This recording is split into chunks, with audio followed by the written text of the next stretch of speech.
Assalamualaikum warahmatullahi wabarakatuh. Kembali lagi bersama kita di channel Pangeran Cahaya.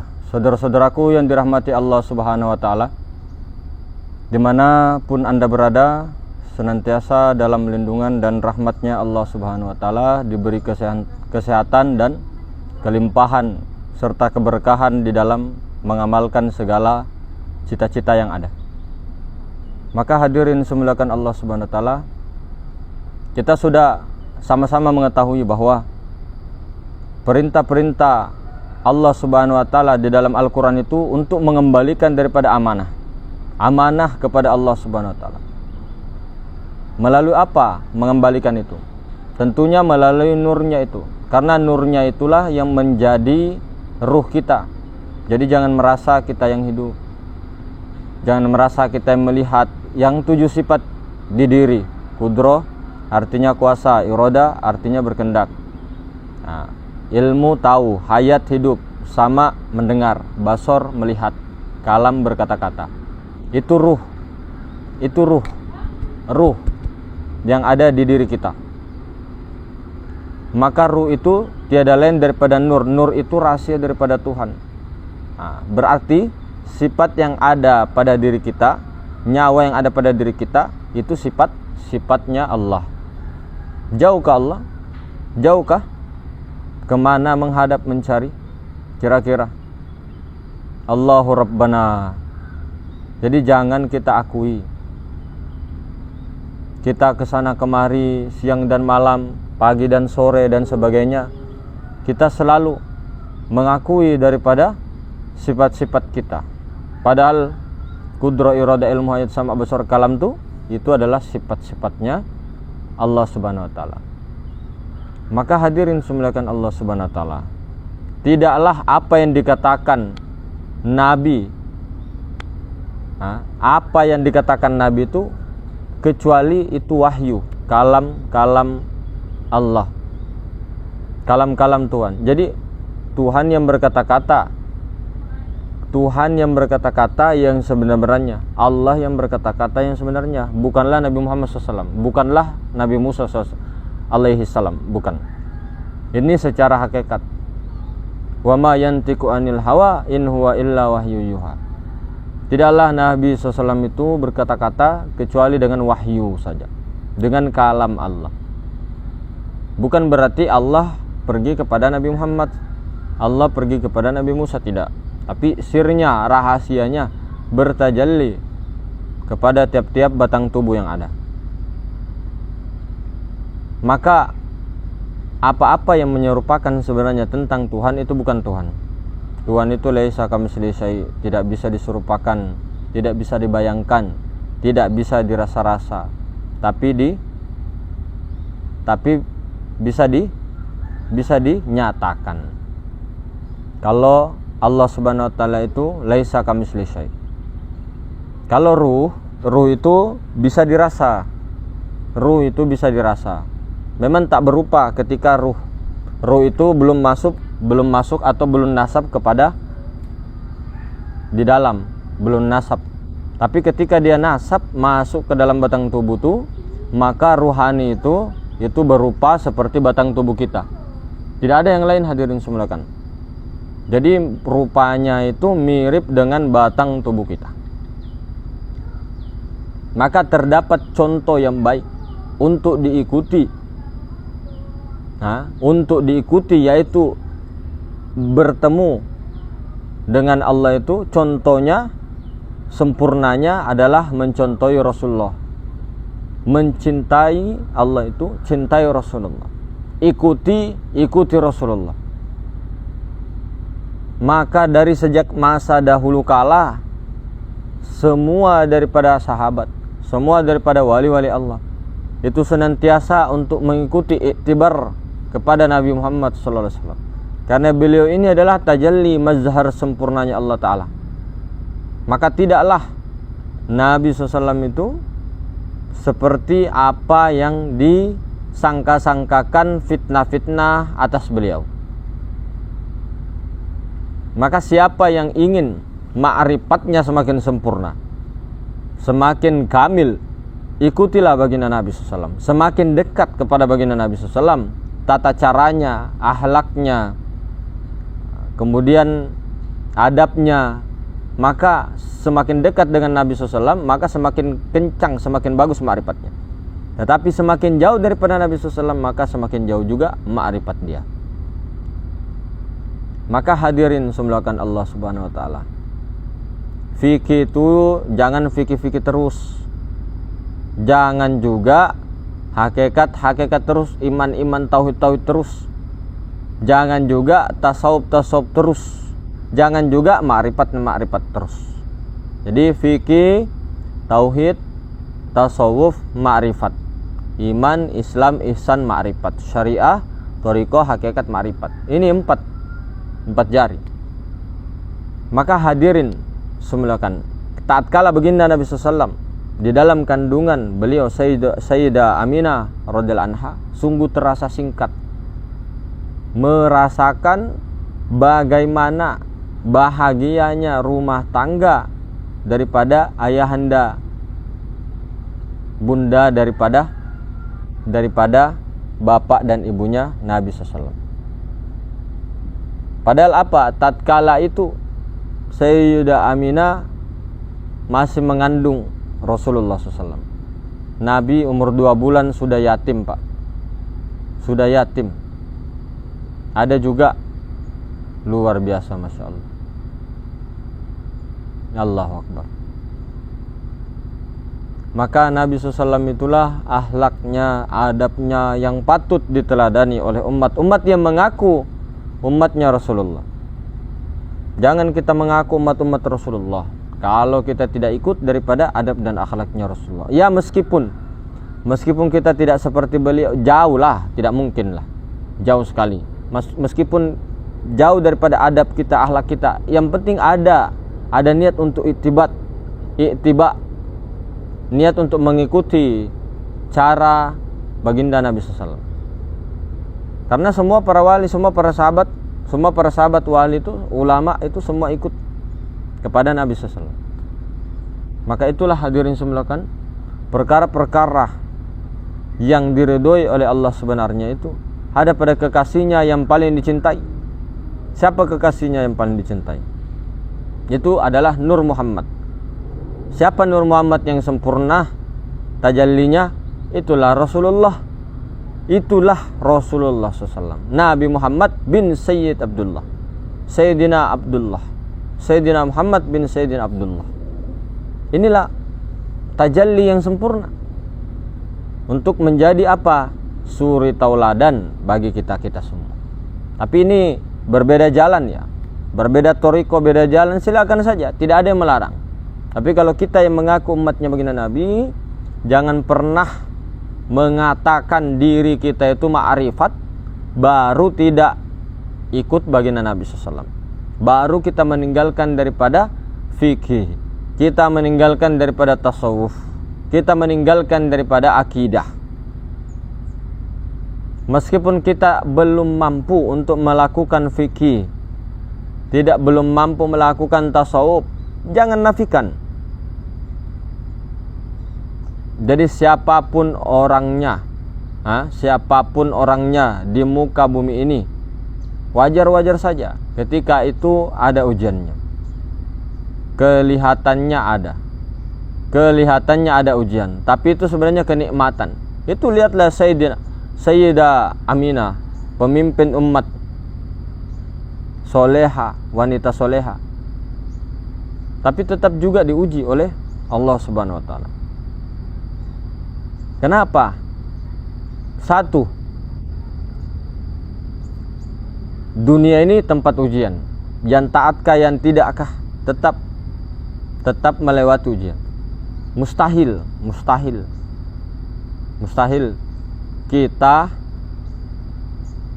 terlewati daripada ujian. Mustahil, Pak. Mau kemana, Pak?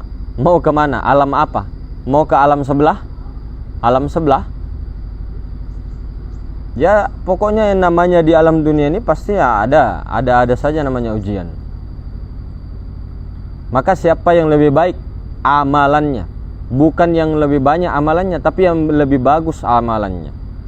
Ayyukum ahsanu amala. Siapa yang lebih bagus amalannya? Bukan yang paling banyak, yang paling bagus, yang paling bagus. Kemudian yang kedua, menyatakan apakah betul-betul kita ini memandang kepada makhluk atau kepada Allah. Apakah kita kuat untuk menyatakan keimanan kita kepada Allah, keimanan kepada Rasulullah, baru tidak diuji.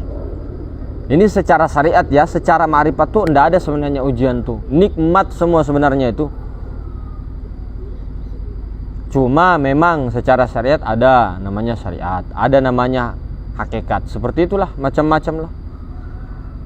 Maka hadirin semulakan Allah Subhanahu wa taala, dan di mana kita semua tuh harus mengikuti ulama-ulama warasatul anbiya. Al-warasatul anbiya itu ikut sama siapa? Ikut tabi'ut tabi'in. Tabi'ut tabi'in ikut sama siapa? Ikut sama tabi'in. Tabi'in ikut sama siapa? Sahabat. Sahabat ikut sama siapa? Baginda Nabi SAW.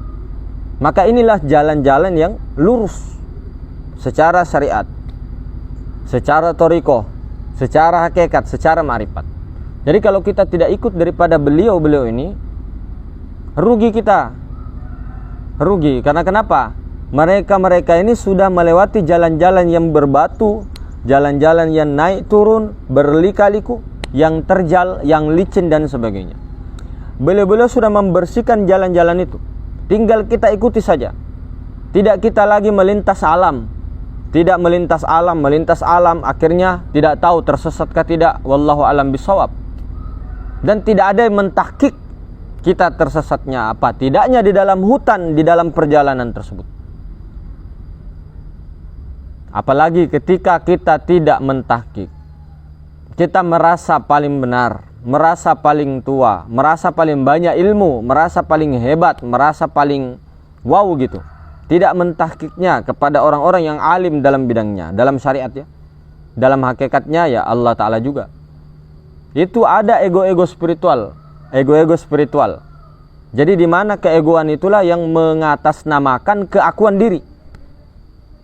Inilah yang mengganggu, kita semua di dalam perjalanan spiritual. Maka para pejalan-pejalan spiritual, para pelaku-pelaku spiritual ini perlunya bimbingan lebih dahulu, lebih mantapnya. Kalau tidak mau bimbingan, tidak usah. Tidak ada paksaan kok. Mau bimbingan kah, mau tidak kah? Yang membimbing juga harus punya bimbingan dulu. Yang lebih dahulunya kemana? Bimbingannya dari mana? Kalau orang bilang, oh saya secara hakikat, oke. Ada memang langsung dibimbing jalur jazbah dia. Tapi jalur jazbah ini tidak boleh mengajar sebenarnya. Memang begitu peraturannya di dalam ilmu tasawuf sebenarnya. Tapi kalau mau mengajar silakan saja. Karena dia ini orang-orang Jabariyah yang mengatakan semua hakikatnya adalah Allah. Jadi tidak lagi mengikuti tata tertib manusia, aturan-aturan yang ada di dalam ilmu-ilmu syariat, ilmu thariqah, ilmu akidah. Terserah saja. Boleh. Mau diambilkah, mau tidakkah, silakan saja, tidak jadi masalah. Maka hadirin semulakan, bagaimana di dalam perjalanan ini betul-betul mengamalkan daripada keempat bidang-bidangnya, betul-betul mentawajjuhkan, mentahkik orang-orang yang alim di bidangnya, syariatnya, thariqahnya, hakikatnya, ma'rifatnya. Maka itu tadi ikuti yang sebaik-baik manusia, Nabi SAW. Maka kata riwayat-riwayat yang ada, kata riwayat-riwayat yang ada, ketika engkau punya nama, namakan dengan nama Muhammad. Namanya itu loh, merinding. Namanya Muhammad ini nama Muhammad ini ini yang terpuji, subhanallah. Nama inilah nama juga yang dipakai oleh Allah, Nur Muhammad. Nama para kekasihnya, itu Muhammad. Maka hadirin semulakan, bagaimana orang-orang yang mengikut ittiba kepada Nabi SAW, Bacalah kisah-kisahnya beliau secara syariatnya. Luar biasa. Bahkan beliau itu tidak keluar daripada rahim ibunya. Bukan berarti disesar, tidak seperti kita, ada yang disesar, enggak. Antara pusar dengan kemaluan di atas, beliau keluar dari situ. Beliau tidak keluar dari kelamin. Tapi alhamdulillah, hampir mirip-mirip sesar, bukan mirip tapi hampir caranya dari perutnya, bukan dari sini.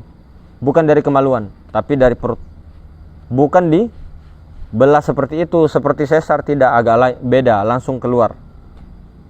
Nah, maka hadirin semulakan, bagaimana empat ininya perlulah kita pegang. Perbaiki juga syariat pelan-pelan. Thariqahnya juga, amalan-amalan hatinya jangan ditinggal. Zikir-zikirnya, salawatnya untuk menenangkan hati, menenangkan kalbu, jangan ditinggal.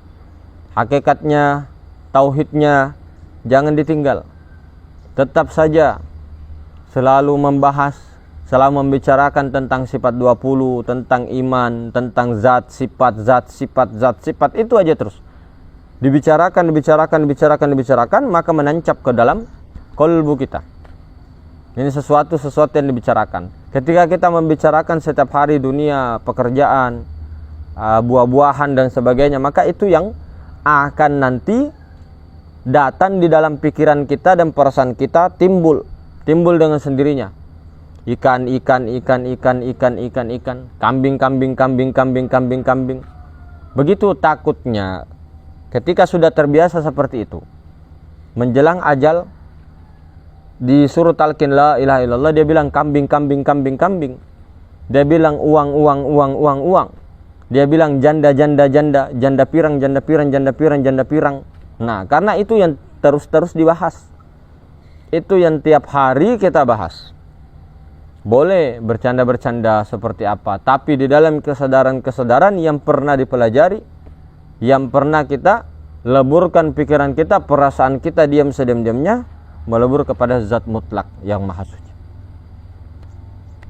Maka kembali lagi tadi, hadirin semulakan, bagaimana selalu prasangka baik dan selalu musyahadahkan anak keturunan kita juga. Jangan pernah pandang anak kita, jangan pernah pandang dalam sirtu anak kita, tapi pandanglah semua. Lihatlah dalam pandanganmu adalah Nur Muhammad. Lihatlah segala semuanya adalah Nur Muhammad. Ini melihat orang Nur Muhammad, melihat hewan Nur Muhammad, melihat apapun Nur Muhammad, mau makan Nur Muhammad, mau mandi Nur Muhammad. Mesrakan terus sampai betul-betul fana di situ.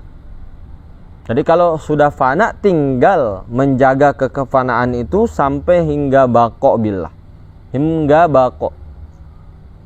kekal fananya 24 jam.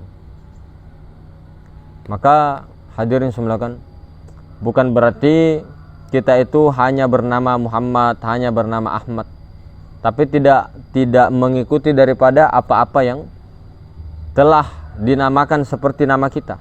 Misal, jadi nama itu juga penting. Nama itu penting. Nama itu berpengaruh juga. Kalau di dalam sisi ilmu syariat, kalau namanya dia Rahmat, misal, kalau dia belum mengenal dirinya, ya, belum mengenal jati diri sebenar-benarnya diri, maka dia itu kebalikan daripada arti namanya. Dia akan menjadi seperti itu. Misal rahmat, kasih sayang, berarti kebalikannya rahmat itu apa? Kebalikannya kasih sayang itu apa? Kejam, bengis. Jadi ketika si Rahmat ini yang bernama Rahmat belum menemukan jati dirinya, maka dia itu kejam. Dia itu tidak bagus orangnya lah. Pokoknya tidak berkasih sayang. Nah, tetapi ketika dia sudah menemukan jati dirinya, maka dia pasti berkasih sayang. Kalau sudah menemukan jati dirinya. Jati dirinya itu bukan dirinya, tapi diri sebenar-benar diri. Itulah Maha Guru.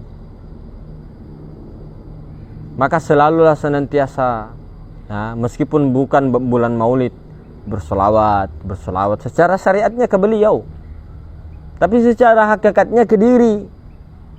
Karena beliau hakikatnya juga tidak ada. Semua makhluk itu tidak ada. Beliau kan makhluk.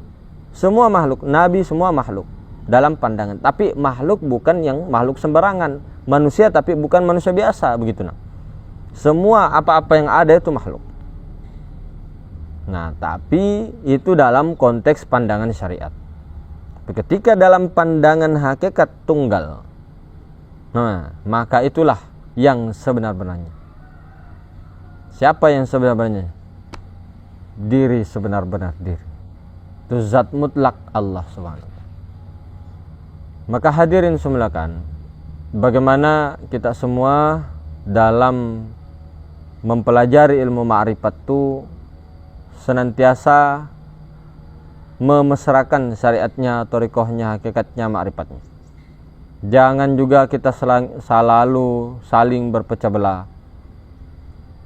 Berfikirlah, bertasawuflah, berakidahlah, berma'rifatlah. Pakailah semuanya. Pelan-pelan saja. Kalau tidak bisa menguasai semua ilmu fikih, tidak perlu juga, tidak wajib juga menguasai semuanya. Yang fardu-fardu ain saja.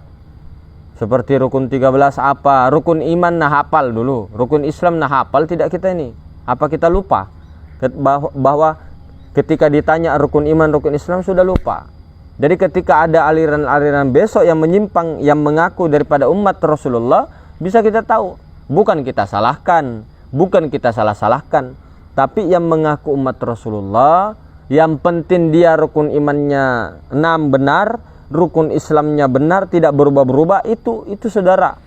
Itu pengikut Rasulullah. Kalau bukan, berarti bukan pengikut Rasulullah. Bukan umat Nabi Muhammad. Bukan umat Muhammad. Mohon maaflah, bukan kita berbeda pendapat terus menyalahkan, tidak. Tapi siapa yang ingin ikut Rasulullah, seperti itulah adanya. Secara syariat ya secara hakikat. Kemudian, jangan juga hanya fikih terus, jangan hanya tasawuf terus, jangan akidah terus, tapi ma'rifat juga. La yasalu sholata illa bi ma'rifatillah. Tidak ada solat kecuali tidak ma'rifatullah. Siapa itu Allah, siapa Ahmad, siapa Muhammad, siapa Adam. Nah, maka inilah yang bagaimana betul-betul, bukanlah dilihat daripada keturunannya, bukan dilihat daripada wajahnya, bukan daripada apanya, tapi dilihat daripada apa-apa yang ada pada kolbu dan perbuatan-perbuatan yang ada pada adab dan akhlaknya. Maka hadirin semulakan, ya mudah-mudahan kita semua tetap senantiasa diberikan anugerah, diberi keberkahan atas dengan adanya tajalli yang sempurna, mazhar yang sempurna, mulai daripada zat sifat asma dan af'al. Kita serahkan tubuh hatinya rahasia itu kepada zat sifat asma dan af'al. Siapa zat sifat asma dan af'al itu? Itulah Allah. Nah, maka hadirin semulakan, setelah seperti itu, orang-orang yang seperti itulah, maka dia selamat dunia dan akhirat. Insyaallah. Dunia dan akhirat. Yang penting menyatukan keempat-empatnya. Amin. Tapi ini tidak kita mengatakan kita paling benar, kemudian berbeda pendapat, salah dan lain, tidak. Semuanya terpulang, tergantung daripada masing-masing. Jadi mungkin seperti itu hadirin. Lebih dan kurangnya mohon undur diri. Pamit. Kita daripada channel Pangeran Cahaya sedang di daerah Sedayu. Di daerah Sedayu. Oke. Mari kita akhiri pertemuan ini. Assalamualaikum warahmatullahi wabarakatuh.